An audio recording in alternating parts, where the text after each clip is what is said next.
দর্শক, আরো একটি ভিডিওতে সবাইকে স্বাগতম। আপনার ডিভাইসের প্রয়োজনীয় তথ্য এবং ডকুমেন্টস কিভাবে নিরাপদ রাখবেন। ধরুন আপনার ফ্রেন্ডস অথবা আত্মীয়-স্বজন আপনার ডিভাইসটি ঘাটাঘাটি করলো। এতে অনেক সময় আপনার প্রয়োজনীয় তথ্য এবং ডকুমেন্টস চুরি বা হ্যাক হওয়ার সম্ভাবনা থাকে। যদি আপনার ফোনের গুরুত্বপূর্ণ অ্যাপসগুলো যেমন WhatsApp, Messenger, imo, Facebook, gallery, Gmail এই সমস্ত অ্যাপগুলো যদি লক করে রাখেন, তাহলে আপনার কোনো তথ্য ডকুমেন্টস চুরি বা হ্যাক হওয়ার কোনো সম্ভাবনা থাকবে না। তাহলে চলুন দেখে নিয়ে এই কাজটি কিভাবে করবেন। প্রথমে আপনার ফোনের সেটিংসে প্রবেশ করবেন। এখানে নিচের দিকে স্ক্রল করলে দেখবেন এখানে সিকিউরিটি একটা অপশন আছে। এখানে আবার নিচের দিকে স্ক্রল করবেন।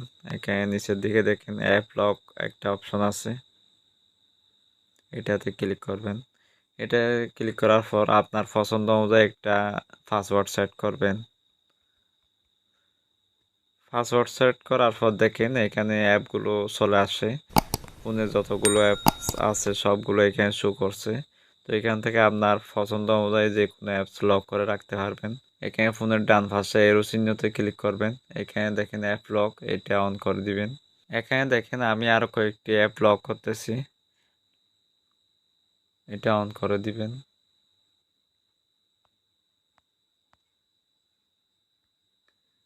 আরেকটি অ্যাপ লক করলাম।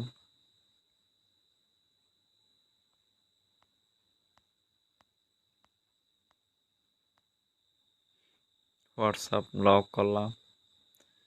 এখানে দেখেন আমি যে অ্যাপগুলো লক করলাম এখানে লক চিহ্ন চলে আসছে, দেখেন। তো এখন আমি বের হয়ে যাচ্ছি, দেখি আমার অ্যাপগুলো লক হয়েছে কিনা। আমি ফেসবুকে প্রবেশ করছি, দেখেন এখানে পাসওয়ার্ড আছে, পাসওয়ার্ড দিয়ে প্রবেশ করলাম। এরপর হোয়াটসঅ্যাপে দেখি এখানেও পাসওয়ার্ড আছে, পাসওয়ার্ড দিয়ে প্রবেশ করলাম। তো এইভাবে আপনার প্রয়োজনীয় অ্যাপসগুলো যদি লক করে রাখেন তাহলে আপনার সকল তথ্য নিরাপদ থাকবে। দর্শক, এই ছিল আজকের ভিডিওটি ভালো লাগলে একটি লাইক দিবেন এবং আমার চ্যানেলটি সাবস্ক্রাইব করে বেল আইকনটি অন করে রাখবেন। আল্লাহ হাফেজ।